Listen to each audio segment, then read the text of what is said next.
Morning, everyone. Welcome to the second live training of the series that I'm doing at the moment. I put the poll in my Designers Learning Web Dev group, and a lot of you voted on it. And this is the second most popular training that people voted for, Design Inspiration, Gathering Design Inspiration. So I'm excited to do this one for you. You know the drill. If you're watching me live, can you just give me a comment? Let me know that you can hear and see me okay and that everything's going okay. So I'm not just talking to myself. That would be very helpful. I'm just going to double check on things, make sure that everything's going right. Also, this is my first time going live to YouTube, and I'm not sure whether it's actually going to work or not. Thank you, Claire.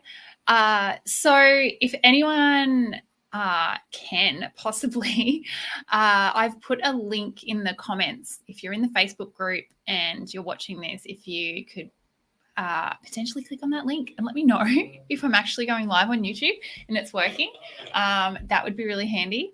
This is my first time doing it, going live to a bunch of places. So yeah, it'd be good to know. Hi, Danny. Awesome. I'm glad you're here.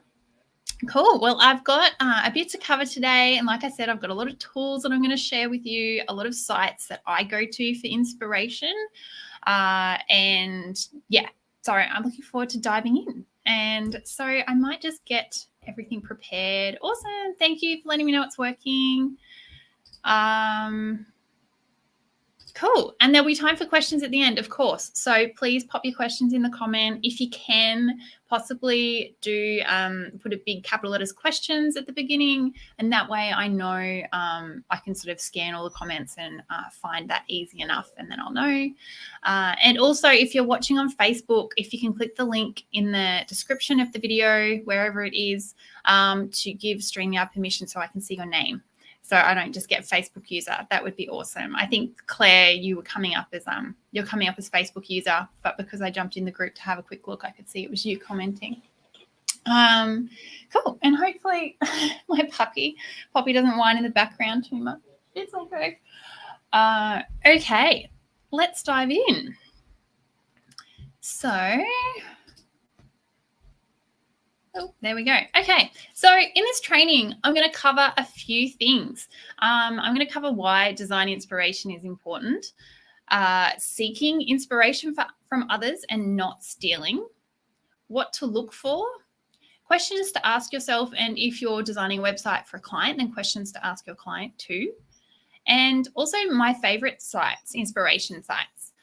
As well as some tools that I use to gather inspiration and fonts and colors and things like that too.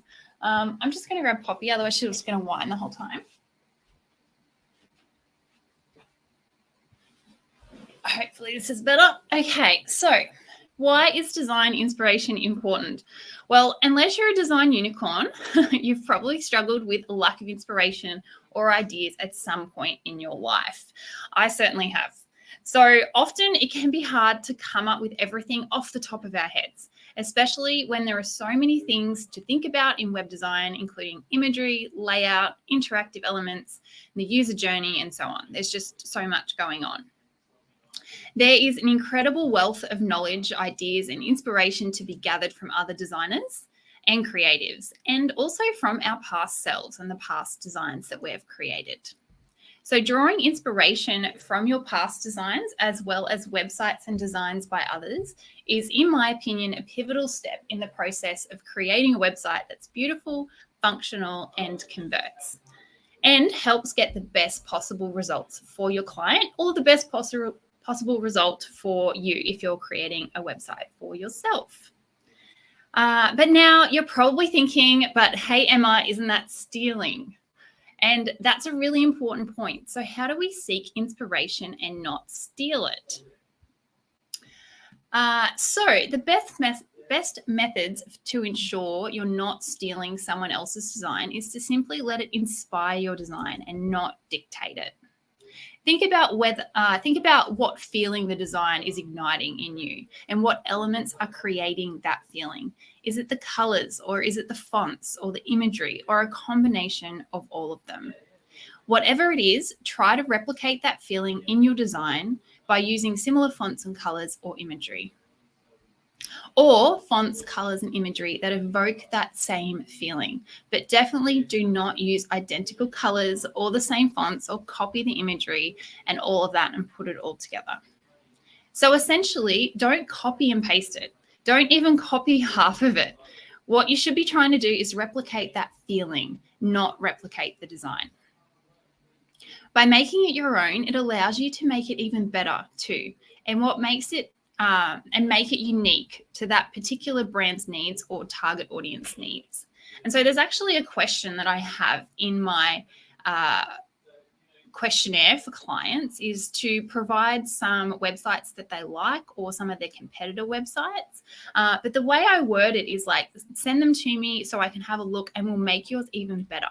So we're not copying their website. We're taking elements from it. We're seeing what they're doing well, and then we're making their website even better based on that. So I like to seek inspiration from a whole bunch of sources, from my own past designs, from websites I've found, and often from websites my clients have shown me that they like too. This means I can gather the best bits from a whole bunch of sources and put them together to create something awesome and uniquely my own. So what to look for? So firstly, font combinations. I really like to love using interesting fonts, and I think fonts are really, really important for creating that feel of the design that you really want. Of course, color palettes, imagery style, and the layouts. So like the layouts of the call to actions, how they've used white space, layouts of certain sections. Maybe it's like a bio section or the hero header or the footer. How have they laid certain things out? The navigation as well. And also interactive elements, so like cool hover effects or animations or scroll effects, those kind of things. And there's a lot that we can do on websites these days quite easily out of the box with zero code, which is so awesome. So I definitely like to look at the cool interactive elements and then try to work out how I can do that in Divi. And then also, how does it make you feel? And that's probably the best thing to look for, like the biggest thing to look for, because we all sometimes can go to a website and we're not even sure why it's making us feel a certain way, but it is making us feel a certain way, whether that's a good feeling or a bad feeling. So really recognizing that feeling of how it's making you feel, and then trying to work out, okay, what is it? Is it the images that are doing this, or is it the fonts, or is it all the white space and making it feel really airy and light and calm, those kind of things. Okay, so questions to ask yourself or your clients. So what do you like or dislike? That's a really important one. So rather than just having clients, especially for clients, if they send you websites that they say they like or say they dislike, but they don't tell you why, then chances are maybe you're not going to be on the same page. Maybe something that you think that they like about the website actually isn't what they were sending it to you for. And I have definitely found that in the past. So I always ask clients, okay, awesome, this site looks great. What do you like about it? Is there anything you don't like about it? Why do you like a certain thing? And that kind of gets down to, okay, what's the feeling that certain thing's giving them? Why are they really drawn to, say, that color palette or that font or those kinds of images or something? Why do I dislike a certain thing is also very important too. Maybe you or the client see a website and you're like, oh, it just feels a bit off. Okay, why does it feel a bit off? Maybe it's a bit cluttered. Maybe there's not enough white space. Maybe the image doesn't fit with the rest of like the style of the website or something like that. Why is something working or not working for me? And I really like that, because if you find a website that you really like, but then you find specific parts that you're like, actually, that section feels a little bit off, trying to work out what it is that makes it feel a bit off is really helpful for when you're going to design later, because you'll be like, oh yeah, that doesn't really quite work. I'll avoid doing something like that.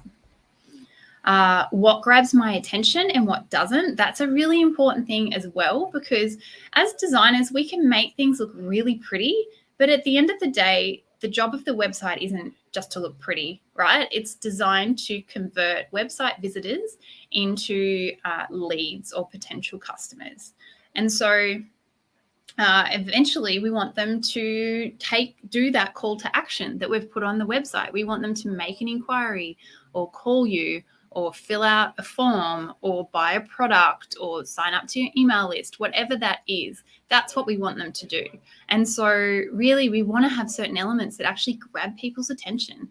We want buttons that are like really highly clickable. People just want to click them. And so having like cool like hover effects or interactions on the buttons or like big bold buttons can really like people just want to click on them, not because of why they're actually clicking on it, just because it like you just want to touch that thing because it looks really fun, you know. So having those interactive elements and making things really enticing to click on, to read, to capture their attention is really important. And so if you have a really strong call to action, like you have a call to action that's really important, but it just blends in with the rest of the website, people potentially just going to scan over it and not do anything. So it's important to pay attention to that. And what could I improve on? Again, really important one. So here are a few of my favorite inspiration sites. Actually, I'll quickly just go through them, but I've got some that I'm actually going to show you as well. So there's awards.com, which recognizes amazing design and creativity from the best in the industry. And they have a huge directory showcasing some incredible websites. I might actually just skip through a bunch of these and I will go, so I'm going to provide you with this. I'll put a link in the comments and everything. Actually, I have a link at the end here as well. And you can go get this, which has a list of all of these sites. And then I've also got a link to my Pinterest board, some of my personal favorite sites, and also some handy tools, which I'll go through in a second too. But a few of these sites that I really like. So any designer who's checked out Show It websites, if you're on WordPress, I bet you feel a bit tempted to like jump ship to Show It sometimes because you look at these amazing Show It websites. The great thing about Show It though is that I think they give us awesome inspiration and are 100% achievable using tools like Divi and Elementor. So I think I'm so glad Show It exists because they've really started pushing the boundaries of design. And they've just got beautiful designs. So I just love going there. And often if I see a website that I like, I'm like, oh, it must be a Show It website, because they just have beautiful, beautiful designs. But yeah, the great thing about Divi and Elementor is you could totally do this. And I actually heard the other day too, which made me feel a little bit better about staying with WordPress, is that making it responsive is a little bit of a drain on Show It, which kind of like, I'd love to know if there's any Show It designers in the chat, what you think, because it kind of makes sense based on how the Show It elements sort of jump around, like break all these sort of section boundaries. And I don't think you really it's like you don't even really have sections so much in Show It like you do with Divi and Elementor. It's kind of blocked into sections and then you break out of those sections a bit. Show It's a bit of like a blank canvas. And so it kind of makes sense that when you go down to responsiveness, it doesn't really know where all the elements should go. So I'd be really keen to know what other Show It designers say there. But again, it could just come down to, not knowing how to use the tool 100%, because I know people love it. But anyway, I'm digressing. This is just a great one to go to for some inspiration of like really cool designs. They've got beautiful font combinations, that kind of thing. Another one, so depending on your page builder, sometimes it can be really good to go to the showcase of that particular page builder's, like the websites that you can build with that page builder, because you can go, oh, wow, I didn't even know I could achieve that. And it gives you sort of inspiration from there. So this is Divi's showcase. So you can have a look at a bunch of different ones. You can also like split them up. So say like, let's go to design because that's going to be pretty. Yeah, so you can see sort of the different ones that people have, and then like click on one, and yeah, I think it's a really cool place to come for inspiration and get some ideas.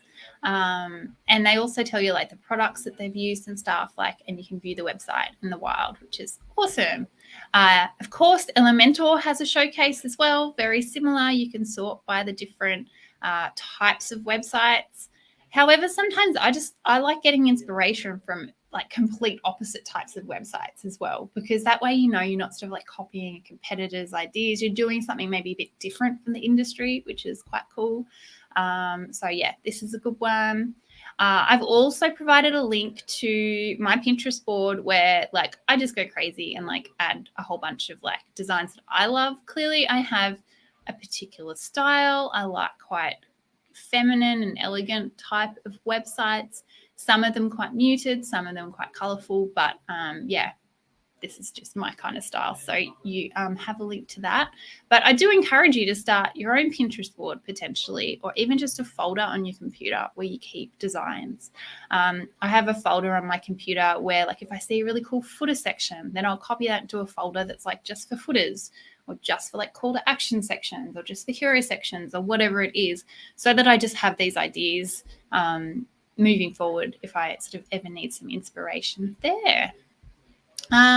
So now I will go to the tools. Oh, awesome.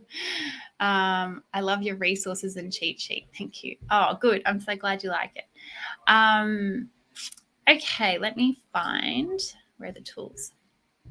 So the first one I want to show is what font. So this is a really cool tool to figure out what a font is on a particular website, and I'll show it in action. Hopefully it's going to actually show on the screen.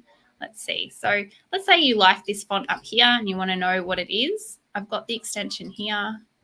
Yay, it's going to show you. So all I've done is just a Chrome extension, and then you click on that and it's going to tell you what the font is. It's not 100% foolproof, like, so it's saying that's Lato. Oh, that's Lato. So I think I wasn't clicking on the right thing. I'm pretty sure this is Lato. I don't know why that's coming up there. But yeah, so you can sort of go through and click on things. It'll tell you even like the weight and the color and everything like that. I find this really good for like, yeah, when you find really funky fonts. Let's find like a cooler font. Maybe this one. I like this Elementor one. I think this, there we go. Yeah, so it's a really good one just to figure out what a font is on a website. It's not 100% foolproof. There are some times on certain sites, depending on how they're coded and sort of locked down, you might not be able to figure out what that font is using this, but most of the time it works, which is awesome. The next thing I wanted to show you is this Color Pick Eyedropper, another Chrome extension where it does the same thing but for colors. So if you like this pink, for instance, you can do that, and then you can copy the hex code and use that in your design. Or I tend to like, copy that hex code and then go to, which I didn't actually write down, but let's do it today. Go to this coolers.co. This is a great color palette generator. When I start this, it's going to do lots of flashy colors maybe. Oh, no, didn't. Awesome. So I would copy that color that I just did. Oh, that didn't copy it. Where are we? There we go. And then I can lock that color, and then you just click the space bar and it's going to now start throwing me some like complementary colors to create a nice color palette, and then say, look, I like this blue, and then it's just going to keep throwing me colors, and you can go from there. You can select different shades, and develop your own color palette, which is really cool. And then you can actually just download the whole palette somewhere, I think export, and you download it as a PDF or an image or something. You can also upload an image and it will take the colors from that image and create a color palette based on the colors within that image, which is really cool. So love this tool. Really, really fun to play around with. Only do it when you actually have time to do it, because if you jump on it now and you've got work to do today, you might just end up being on there for hours and hate me. So only do that when you have time. So it's just coolers.co.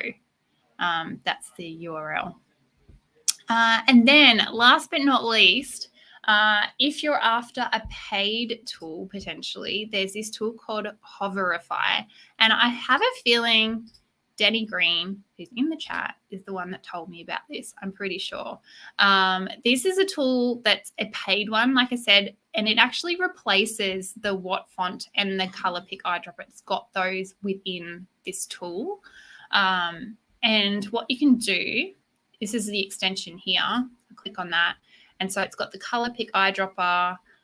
It's got, how do I find the font? I think inspect.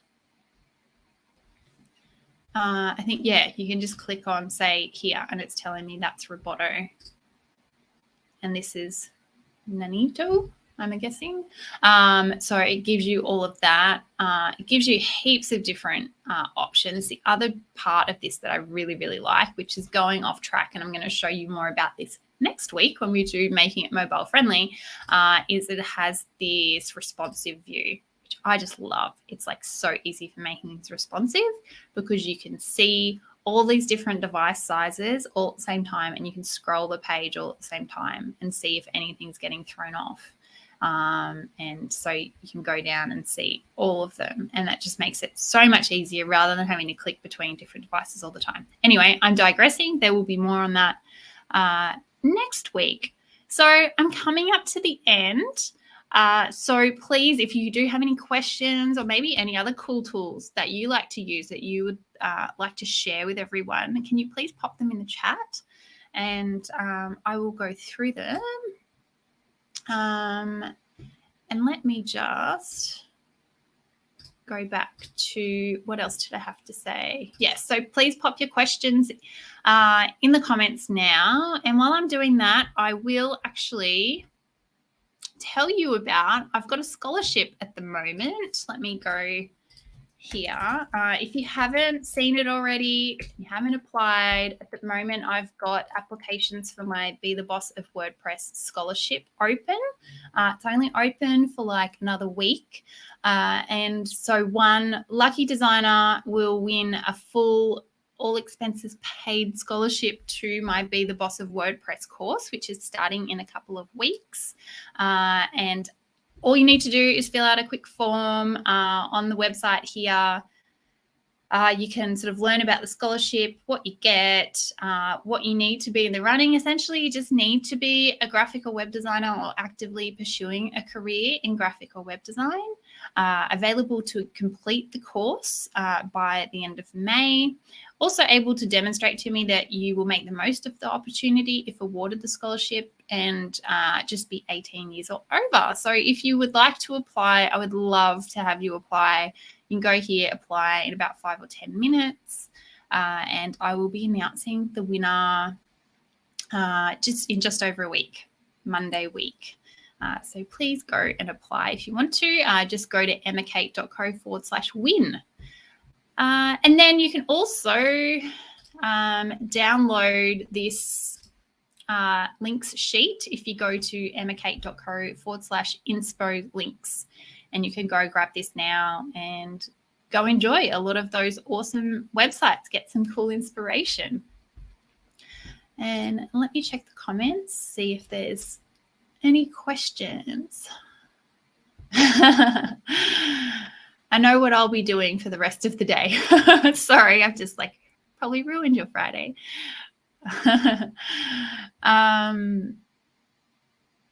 Oh, awesome. Cool tool. I have begun using this color palette generator. Let's have a look at that one, hey? qmint.com.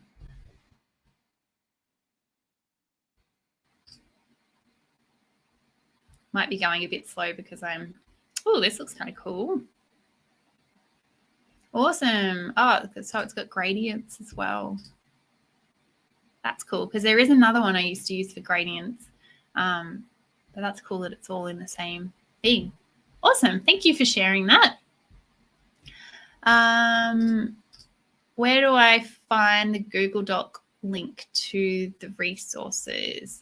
So it's this link I just shared. You might have said that before I put this down. So you can get the this Design Inspo links and resources sheet at emmakate.co/inspo links.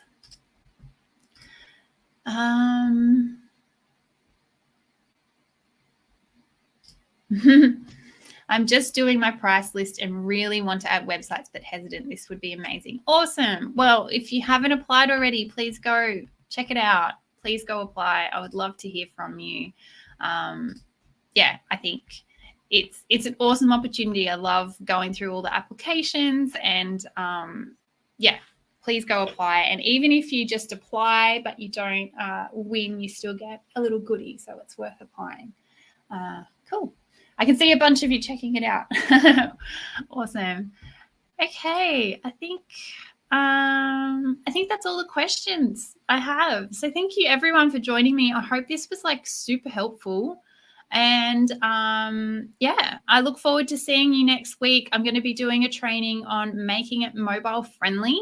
It is one thing I know we struggle with. It's probably the most tedious part of a web designer's job. I don't know one web designer who actually enjoys making their design at the end mobile friendly. It's kind of not the most fun. So I'm going to try to give as many tips and offer as much advice as I can on how to make it easier and more streamlined and more foolproof. So there's actually less tweaking you have to do at the end. I think that's really important.